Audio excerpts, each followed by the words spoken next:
Pak Zulhas yang bilang Pak Erick ini namanya urutan satu untuk mendampingi Pak Prabowo. Begitupun halnya dengan survei tingkat pertama lah untuk mendampingi Pak Prabowo. Ini sudah ada pembicaraan di tataran Bapak dengan Pak Prabowo? Gini, saya tentu mengapresiasi hasil survei. Artinya apa, kan kinerja kita baik. Dan tentu justru itu membuat beban saya tersendiri supaya kembali target-targetnya tetap baik. Apakah di BUMN, apakah hari ini di sepak bola, U17 tim nasional dan lain-lain. Ya tentu ini hal yang menjadi pemacu kita. Kalau masalah tentu pembicaraan mengenai calon pencalon itu kan ada koalisi. Mereka yang berhak berbicara dan menentukan. Saya tidak ada komunikasi kepada pihak-pihak terkait, tetapi saya pastikan hubungan saya dengan Pak Zulhas itu kan memang hubungannya sejak lama, ya, dan sangat baik, di mana keluarga kita juga bersahabat, dan disitulah mungkin dari pihak Pak Zulhas PAN sendiri punya komitmen. Nanti harus saya apresiasi. Tadi kan tapi kembali, ini kan koalisi, tidak bisa istilahnya ya mendorong-dorong apa kemauan pribadi, tidak. Saya serahkan saja kepada koalisi mana yang terbaik, ya. Tetapi pada saat ini saya fokus dengan apa kerjaan yang saya rasa sudah ada di depan mata dan tentu berat. Jadi kita fokus yang ada saja. Soal pernyataan soal Pilpres sama Pak Prabowo nggak sih?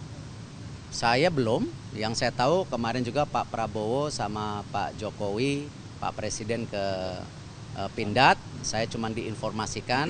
Jadi ya kembali itu hubungan saya dengan Pak Prabowo menjadi bagian bagaimana tentu konteksnya waktu itu kita bekerja sama dalam pemberantasan korupsi ASABRI, dan sekarang memang sangat diinginkan adanya transformasi di industri pertahanan juga, supaya memang dengan situasi geopolitik ini kita juga bisa industri pertahanan kita lebih mandiri gitu.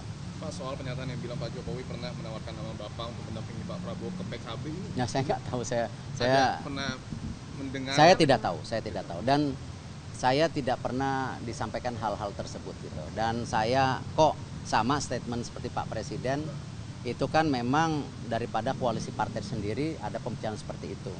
Dan Bapak Presiden sudah pasti memposisikan dirinya sebagai pimpinan negara yang ingin memastikan negara kita tentu ya menjadi negara maju dengan konteks-konteks yang hari ini juga harus dijaga. Karena tidak mudah.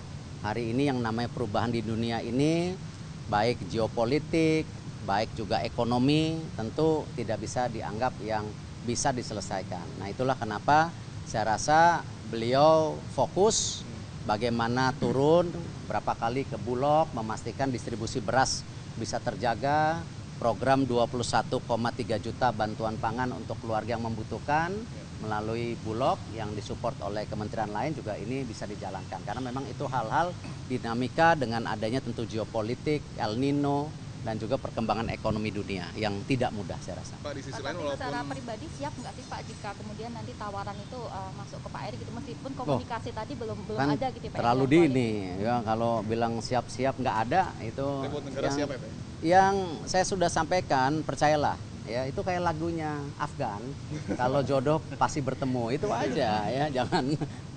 Pak, tapi kan nama Bapak juga masih masuk ke dalam bursa bacawa pres Pak Ganjar. Ini masih ada komunikasi dengan koalisi lain? Saya sudah sampaikan bahwa komunikasi saya dengan Pak Ganjar, Pak Prabowo sejak awal berlangsung dengan baik. Ya, dan Pak Anies pun berlangsung dengan baik dengan konteks-konteks pekerjaan ya. Ya, konteks pekerjaan kita tidak bicara yang spesifik ke politik gitu. Jadi itu. Dan sampai sekarang silakan cek Pak Ganjar masih baik kok.